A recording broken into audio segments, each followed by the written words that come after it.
안녕하세요. 김진 목사입니다. 오늘은 이사야서 49장의 말씀으로 함께 은혜 나누기 원합니다. 이사야 선지자는 바벨론 땅에 있는 이스라엘 백성들에게 위로의 말씀을 대언합니다. 이스라엘의 회복을 말씀합니다. 하나님의 은혜로 회복될 것을 말씀합니다. 이스라엘은 언제 하나님의 은혜에 의해 회복이 될까요? 은혜의 때, 구원의 날에 이 일이 이루어질 것이라 말씀합니다. 가장 어렵고 도움이 필요할 때, 이스라엘이 자신의 능력에 거는 모든 소망을 포기하고 좌절할 때 바로 그때 하나님께서 응답하십니다.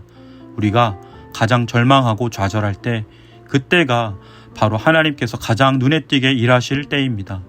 그러므로 그리스도인은 어떠한 역경 속에서도 좌절할 필요가 없습니다.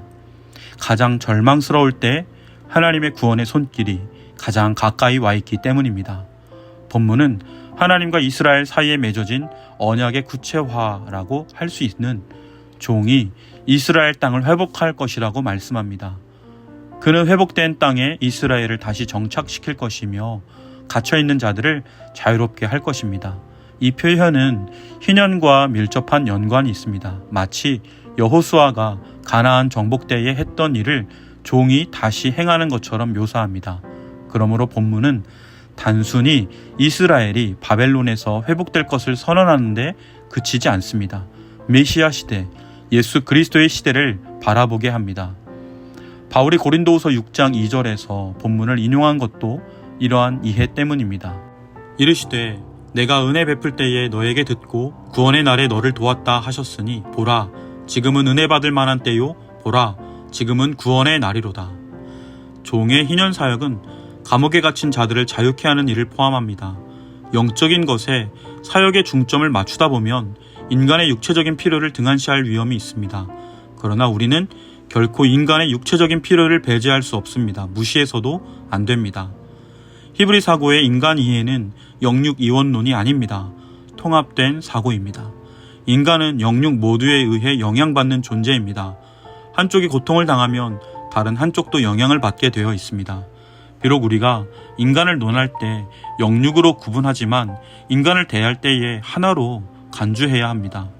배고픈 자에게 복음에 앞서 빵이 필요하고 환자에게 치료가 먼저 필요합니다. 예수님의 첫 표적, 그러니까 사복음서에 모두 소개된 유일한 기적 사건, 바로 오병이어 기적을 기억할 줄 압니다. 종은 구출해낸 자들을 방치하지 않고 곧장 그들에게 목자 역할을 합니다. 종을 따르는 자들은 길에서 먹고 모든 헐벗은 산에도 그들의 풀밭이 있겠고 줄이지 않고 목마르지 않으며 더위와 볕으로 그들이 상하지 않습니다. 이 표현들은 크게 세 가지로 구분될 수 있는데 세 가지 모두 이사야서에서 자주 사용되는 이미지들입니다. 첫째, 아무런 위험에도 노출되지 않고 평안하고 풍요롭게 인도함을 받는 양의 이미지. 둘째, 그때그때마다 필요를 채워주는 출애굽 광야 생활. 셋째, 광야에 펼쳐진 순탄하고 평평한 대로. 주의 백성들이 줄이지 않고 두려워할 것이 없는 것은 종이 그들을 보살피기 때문입니다. 뿐만 아니라 종은 이들을 샘물 근원으로 인도합니다. 종이 백성들의 목자로 묘사됩니다. 이스라엘의 목자는 여호와입니다. 따라서 종은 여호와의 사역을 감당하는 것입니다. 또한 이러한 이미지는 출애굽 사건과 깊은 연관성이 있습니다. 그런데 누가 종으로 하여금 이 일을 하게 하는가? 바로 그들을 긍휼히 여기는 자, 여호와 하나님이 허락하시고 종용하신 일입니다. 8절로 10절, 종의 사역에 의해 바벨론에서 풀려나는 이스라엘의 모습을 그리는 듯 했다면 11절, 12절, 종의 사역이 세상의 가장 먼 곳에까지 영향을 미칠 것을 선언합니다. 온 세상에서 하나님을 사랑하는 자들이 모여들고 있다. 산들도 강들도 그들의 앞길을 막을 수 없다. 하나님이 누구이십니까? 바로 이것들을 창조하신 분이 아니십니까? 이것들을 창조하신 하나님이 그들이 걸을 수 있는 길을 만드신 것입니다. 하나님이 하나님의 백성을 억압하는 모든 것을 없애시겠다는 뜻입니다. 그러므로 누구든지 마음만 먹으면 아무런 제한을 받지 않고 하나님의 종에게 나아올 수 있습니다. 하나님의 백성들이 먼 곳으로부터 오고 북쪽에서 서쪽에서 시님, 곧 남쪽 나라에서도 옵니다. 그러나 동쪽은 빠져 있습니다. 이미 바벨론에서 남은 자들이 오고 있기 때문입니다. 하나님이 온 세상에 흩어진 자신의 백성들을 모으시고 위로하시고 고난당한 자들을 긍휼히 여기십니다. 이러한 은혜는 인간이 감당할 수 없는 것이기에 선지자는 찬양으로 화답합니다. 그는 온 우주로 하여금 하나님을 찬양하라고 권면합니다. 만물의 영장인 인간이 구속되는 순간이기에 하나님의 구속이 범우주적이기에 그는 감격의 찬양을 부릅니다. 뿐만 아니라 하나님의 백성의 구속은 곧 온 우주에 영향을 미칩니다. 그러므로 자연도 찬양할 이유가 있습니다.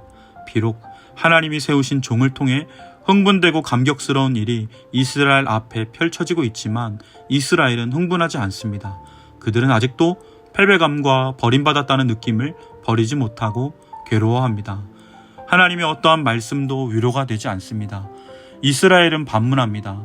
이미 하나님의 기억에서 잊혀진 지 오랜데 어찌 이런 일을 기대할 수 있겠습니까? 40장 27절에 비치던 주의 백성의 패배주의적인 생각이 아직도 해결되지 않았습니다. 이사야 40장 27절 야곱아 어찌하여 내가 말하며 이스라엘아 내가 이르기를 내 길은 여호와께 숨겨졌으며 내 송사는 내 하나님에게서 벗어난다 하느냐. 이사야는 생활에서 볼 수 있는 아주 평범하면서도 감동적인 예를 들어 이야기합니다. 젖먹이를 가슴에 품은 엄마가 자기 아기를 잊을 수 없듯이 하나님은 결코 이스라엘을 잊으실 수 없으며 또 잊지 않으셨다 합니다. 인간사에서는 간혹 이러한 엄마가 아이를 잊는 그러한 엄마들을 목격하게 될지 모릅니다. 그러나 하나님께서는 결코 그러하시지 않습니다. 하나님은 이 세상의 그 어느 부모보다도 비교할 수 없는 사랑으로 자녀인 이스라엘을 바라보시고 기억합니다.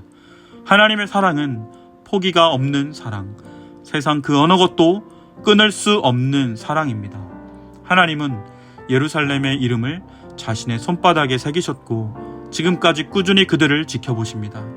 새기다라는 말은 일반적으로 바위 같은 곳에 영구적으로 글 등을 표적을 조각한다는 뜻입니다. 하나님은 결코 이스라엘을 잊으신 적이 없고 잊으실 수도 없습니다.